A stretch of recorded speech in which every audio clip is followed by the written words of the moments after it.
छत्तीसगढ़ की साय सरकार का आज दूसरा बजट विधानसभा में पेश हुआ।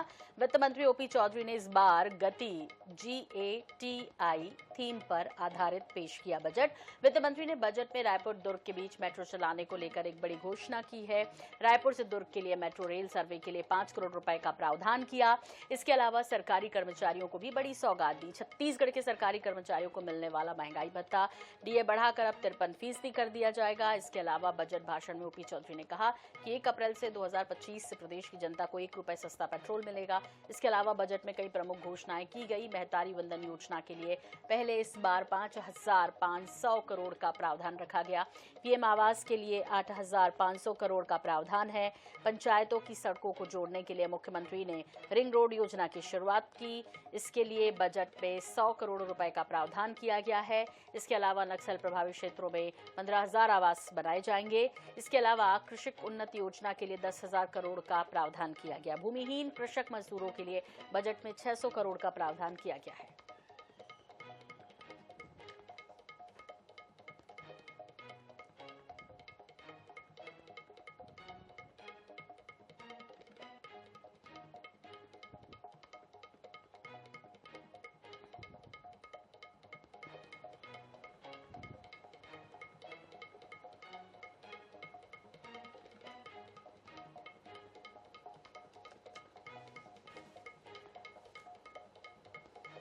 हमारे साथ गृह मंत्री विजय शर्मा जी है, उनसे बात करेंगे। सर, बजट आज पेश हुआ है, क्या कहेंगे सर बजट को लेकर? नहीं, बहुत अच्छा बजट है। बहुत चिंता करके बजट प्रस्तुत किया गया है। सारे प्रावधानों को स्वीकृति मिली है। हमारे इंडस्ट्रियल सिक्योरिटी फोर्सेस को, स्टेट सिक्योरिटी गार्ड्स की व्यवस्था को 3,200 पदों में नए इनको भर्ती करने के लिए भी, हमारे बस्तर फाइटर्स को भर्ती करने के लिए भी अनुमति मिली है।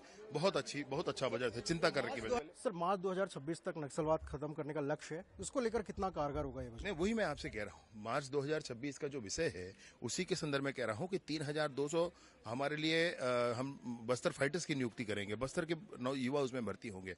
साथ ही साथ बस्तर में किस तरीके से प्रमोट किया जाए, चाहे कोई कुटीर उद्योग हो, होम स्टे हो, पर्यटन का विषय हो, लघु उद्योग हो, निर्माण कार्य हो, उन सब के लिए प्रावधान किए गए। बिल्कुल, गृह मंत्री विजय शर्मा जिनका ये कहना है कि बजट में जो प्रावधान किए गए खासतौर पर बस्तर और नक्सलवाद खत्म करने को लेकर, ये कहीं ना कहीं जो है कारगर कदम साबित होगा। कैमरामैन भूपेश जांगड़े के साथ स्वप्निल गोरखे, NH न्यूज रायपुर। हमारे साथ है स्वास्थ्य मंत्री श्याम बिहारी जायसवाल, उनसे बात करेंगे। सर, आज बजट पेश हो गया है, दूसरा बजट, कैसे देखते हैं इस बजट को और कितनी सौगातों भरा बजट है? देखिए, ये बजट छत्तीसगढ़ के विकास के लिए जो 25 सालों में जिस प्रकार छत्तीसगढ़ एक युवावस्था को प्राप्त हो चुका है और जिस प्रकार एक युवा को पूरी ताकत के साथ अपना ऊर्जा का उपयोग करना होता है, वैसा ही इस बजट में हमारे माननीय मुख्यमंत्री जी ने, माननीय वित्त मंत्री जी ने छत्तीसगढ़ के विकास के लिए पूरे गति के साथ विकास के हर पहलुओं को छूते हुए ये बजट को रखा है। स्वास्थ्य विभाग की बात करें तो सर, क्या कुछ मिला है स्वास्थ्य विभाग को बजट में? देखिए, ऐतिहासिक बजट स्वास्थ्य विभाग के लिए था। 12 nursing college, 6 physiotherapy college, 1 mental hospital, 1 medical college, 4 योग और नेचुरोपैथी के हमारे हॉस्पिटल के साथ साथ कई 100 बेड और CSC के भी निर्माण के लिए इस बजट में रखा गया है। कई डिस्ट्रिक्ट हॉस्पिटल को 200 बेड का किया गया है, उसके लिए भवन का निर्माण के लिए स्वीकृति दिया गया है। मेडिकल कॉलेज के भवनों के लिए दिया गया है। मुझे लगता है कि अभी तक के इतिहास का सबसे बड़ा बजट और महत्वपूर्ण बजट था, क्योंकि सरगुजा क्षेत्र के लिए पहली बार किसी भी सरकार में इतना बड़ा बजट का प्रावधान किया गया हो। बजट पूरा गति पर आधारित था, कितनी गति मिलेगी सर इससे राज्य की अर्थव्यवस्था को? एक बड़ी गति मिलेगी। मुझे लगता है कि इस बजट के बाद जो माननीय प्रधानमंत्री जी का जो 2047 का जो लक्ष्य है, उसको ये बेस के रूप में, एक आधार के रूप में ये बजट काम करेगा। बिल्कुल, स्वास्थ्य मंत्री श्याम बिहारी जायसवाल जिनका कहना है कि 2047 जो विकसित छत्तीसगढ़, विकसित राष्ट्र की बात की जा रही है, तो उसको लेकर ये जो बजट है वो बेस का काम करेगा। कैमरामैन भूपेश जांगड़े के साथ स्वप्निल गोरखे, NH न्यूज रायपुर। हमारे साथ मंत्री केदार कश्यप है, उनसे बात करेंगे। सर, आज साय सरकार का दूसरा बजट पेश हो गया है, कैसे देखते हैं सर बजट को? क्या कुछ सौगातें मिली है इस बजट से? देखिए, इस बजट के माध्यम से पूरे प्रदेश को विकास को गति देने वाला ये बजट है और इस बजट के माध्यम से माननीय मुख्यमंत्री श्री विष्णु जोशी जी का विजन स्पष्ट है कि हमारे यहाँ पर यहाँ के लोगों का शिक्षा में, स्वास्थ्य में, अधोसंरचना में, हर क्षेत्र में सही तरीके से विकास हो, और उसके लिए उन्होंने बजट में पूरी तरीके से प्रावधान किया हुआ है। 12 हमारे एक बार में अभी तक 8 हमारे नर्सिंग कॉलेज हैं, अभी 12 हमारे नर्सिंग कॉलेज का इस बजट में प्रावधान किया है। 2 मेडिकल कॉलेज का इस बजट में प्रावधान किया गया है। सड़कों के निर्माण के लिए, उसके साथ साथ हमारे जो 10 हमारे जो महानगर हैं, उन महानगरों के निर्माण के लिए, हर क्षेत्र में नए आवास के लिए, हर बात को इस बजट में प्रावधान किया गया है।